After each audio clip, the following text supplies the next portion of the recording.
کہ مسلمان سب ایک جیسے نہیں ہیں، مسلمان چار طرح کے ہیں۔ اس کی پشت پر پورا عالم مغرب ہے، یہودی بھی، عیسائی بھی، اور سب سے بڑھ کر عالمی میڈیا۔ ارب ہا ارب ڈالر خرچ کیے جا رہے ہیں این جی اوز پر، اور ان این جی اوز کا کام کیا ہے؟ مسلم تہذیب کی بیخ کریں۔ یہ امریکہ اور دوسری طرف عالم اسلام میں جو اس کے پٹھو بیٹھے ہوئے ہیں حکمران۔ شریعت کا ہمیں معلوم ہے کہ دار و مدار یا اساس یا بنیاد جو ہے دو چیزوں پر ہے، دو اضافی چیزیں بھی ہیں، لیکن جو بنیادی ہیں سب کے نزدیک قرآن اللہ کی کتاب اور سنت اللہ کے رسول کی۔ یہ سارے قوانین کا جو استنباط کیا جائے گا وہ ان دو چیزوں سے۔ دو اضافی چیزیں کیا ہیں؟ اجماع اور قیاس، اجتہاد، لیکن بنیادی دو ہی ہیں، قرآن اور سنت رسول۔ رسول کی تعظیم وہ مرکز ملت ہے، دائم اور قائم ہمیشہ کے لیے۔ ان کی تعظیم میں کمی ہوگی تو دین کی جڑ ختم ہو جائے، تہذیب ختم ہو جائے۔ اصل شخصیت، مرکزی شخصیت پورے عالم اسلام کے اندر وہ محمد رسول اللہ کی، ان سے محبت، ان کی تعظیم، سوء ادب بھی نہ ہو جائے۔ ان کی آواز سے اوپر اپنی آواز کہیں کر دو گے تو سارے اعمال ہبط ہو جائیں گے۔ یا ایھا الذین آمنوا لا ترفعوا اصواتکم فوق صوت النبی ولا تجهروا له بالقول كجهر بعضکم لبعض ان تحبط اعمالکم وانتم لا تشعرون۔ کہ صحابہ کے دور میں تو مطلب تھا حضور کی آواز سے اونچی آواز کر کے بات کرنا، اب کیا ہے؟ حضور کی بات کے مقابلے میں اپنی بات لانا۔ حضور نے تو یہ کہا نہیں میری رائے ہے۔ واہ، اگر آپ نے مان لیا کہ حضور نے یہ فرمایا ہے تو پھر آپ کون ہیں؟ اب دیکھیے اس پر ٹو پرونگڈ حملہ ہو رہا ہے مغرب سے۔ نمبر ایک، محمد صلی اللہ علیہ وسلم کی شخصیت کو مجروح کر دو۔ یہ کام پہلے بھی ہوا ہے، لیکن یہ بڑے مصنفین کی کتابوں میں ہوا، بڑے محدود پیمانے پر ہوا۔ اب جو ہوا ہے آپ نے دیکھا، توہین رسالت کا معاملہ، انہوں نے دیکھ لیا ہے، ٹھیک ہے، عالم اسلام کا رد عمل کیا ہے؟ کوئی جلوس نکل آئے، کوئی توڑ پھوڑ ہو گئی، کوئی اپنا ہی بگاڑا، ہمارا کیا بگاڑا؟ اس اعتبار سے غور طلب بات یہ ہے، ایک بار جو ہے کاری کیا ہے انہوں نے اور دیکھ لیا کہ ہے کوئی تھوڑے سے لوگ ہیں، کوئی دقیانوسی ہیں، کوئی جذباتی ہیں، یا مولوی ملاٹے ہیں، بس ان کا اثر انہوں نے قبول کیا ہے۔ کسی حکومت نے کوئی قدم اٹھایا؟ یورپ کے کتنے اخبارات نے وہ شائع کر دیے، اور کسی طرف سے کوئی معذرت نہیں۔ اور دوسرا معاملہ یہی ہے کہ حدیث کا استخفاف کرو اور سنت رسول جو ہے وہ اس کی حجیت کو ختم کر دو۔ اب دیکھیے اس پر جو ہے تفریق بین اللہ والرسل، اس کی پشت پر پورا عالم مغرب ہے، یہودی بھی، عیسائی بھی، اور سب سے بڑھ کر عالمی میڈیا۔ ارب ہا ارب ڈالر خرچ کیے جا رہے ہیں این جی اوز پر، اور ان این جی اوز کا کام کیا ہے؟ مسلم تہذیب کی بیخ کریں۔ یہ جو ہنٹنگٹن نے کہا ہے کہ یہ ذرا لوہے کا چنا ہے، اس کو چبانے کے لیے ذرا لوہے والے دانت ہی چاہیے، ان الحدید بالحدید یفلح، لوہے کو تو لوہا ہی کاٹ سکتا ہے۔ یہ امریکہ اور دوسری طرف عالم اسلام میں جو اس کے پٹھو بیٹھے ہوئے ہیں حکمران، پوڈلز، روشن خیالی کے نام سے اور اعتدال پسندی کے نام سے جو پرچار ہو رہا ہے، اور سب سے زیادہ یہ کہ جب میڈیا کے اوپر جو پرچار ہو رہا ہے اور میڈیا کی جو پہنچ ہے اس کا آپ اندازہ کیجیے۔ جس طرح ہنٹنگٹن کا ذکر آیا ہے، ایسے ہی رینڈ کارپوریشن کی سفارشات، یہ سب سے بڑا ٹاپ کا تھنک ٹینک ہے امریکہ کا، اس نے تجزیہ کیا ہے، اپنے لوگوں کو بتایا، اپنی حکومت کو بتایا ہے کہ مسلمان سب ایک جیسے نہیں ہیں، مسلمان چار طرح کے ہیں۔ نمبر ایک ہے فنڈامنٹلسٹ، جو اسلام کو صرف ایک مذہب نہیں سمجھتے بلکہ ایک سیاسی، معاشی اور سماجی نظام بھی سمجھتے ہیں۔ ان سے تو ہماری جنگ ہے، ان سے ہماری دشمنی ہے، انہیں ہر قیمت پر ختم کرنا ہی کرنا ہے، یہ فنڈامنٹلسٹ ہے۔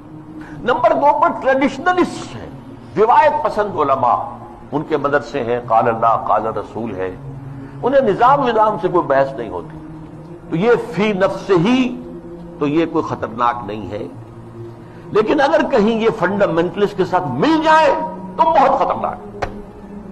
اس کی وجہ کیا ہے؟ تاکہ ایک اچھے ماحول میں خوشبو لگا کر آؤ، تاکہ اچھا ماحول ہو، پسینے کی بدبوؤں سے طبیعت منغص نہ ہو جائے۔ تو تو یہ ٹریڈیشنلسٹ جو ہے ان کا ایکسپوجر بہت بڑا ہے. اگر یہ فنڈامنٹل صاحب مل جائے تو بہت خطرناک ہے. پھر انہوں نے اس پر مشورہ بھی دیا.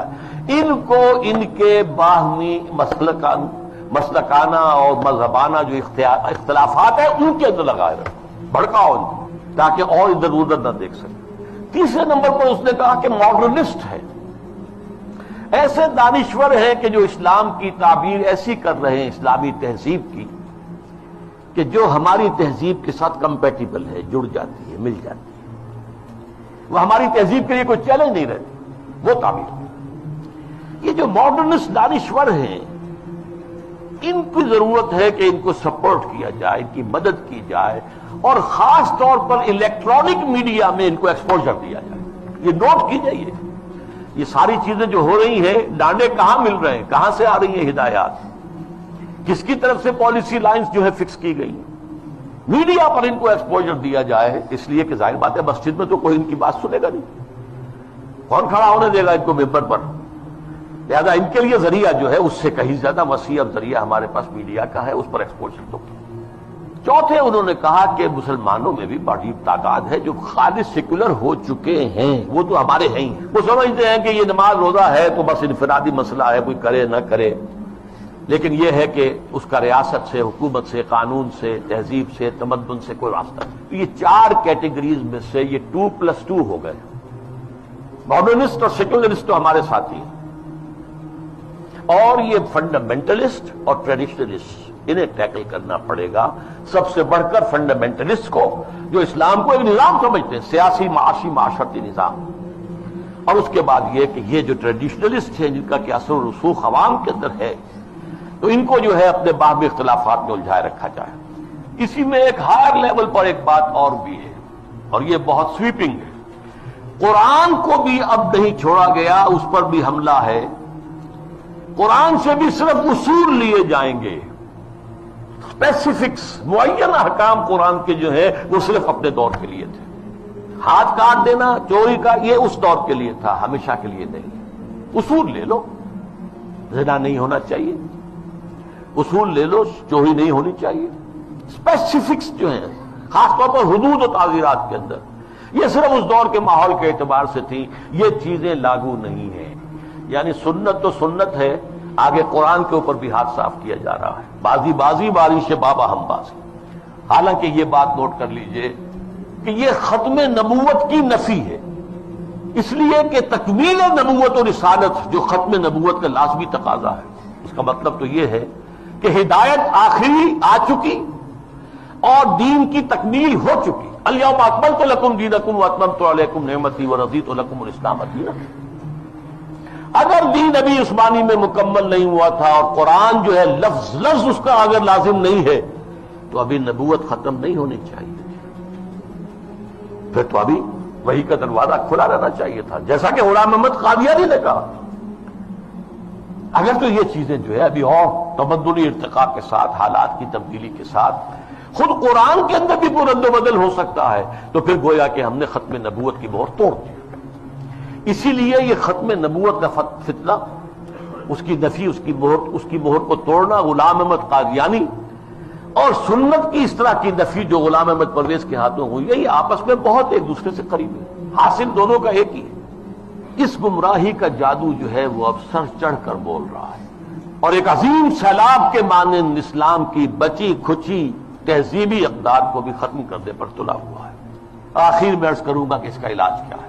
واقعہ یہ ہے کہ علاج آسان نہیں, لیکن ہمیں اپنی نجات کے لیے, اخروی فلاح کے لیے اپنی سی محنت اور سعی اور جہد کرنی ہی کرنی ہے, پیسیولی نہیں لینا ہے. ہاں باطل کا طوفان ہے, بہت سخت ہے, ٹھیک ہے, لیکن کھڑے رہنے کی کوشش کرنا ہے, بلکہ اس کا رخ موڑنے کی کوشش کرنا ہے.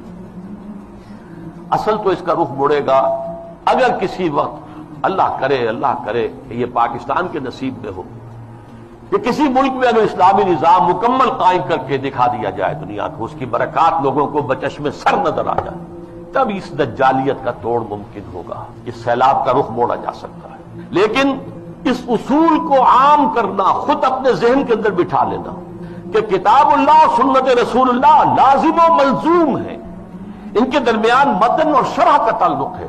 رشتہ جو ہے متن اور شرح, ایک متن ہے, ایک اس کی شرح ہے.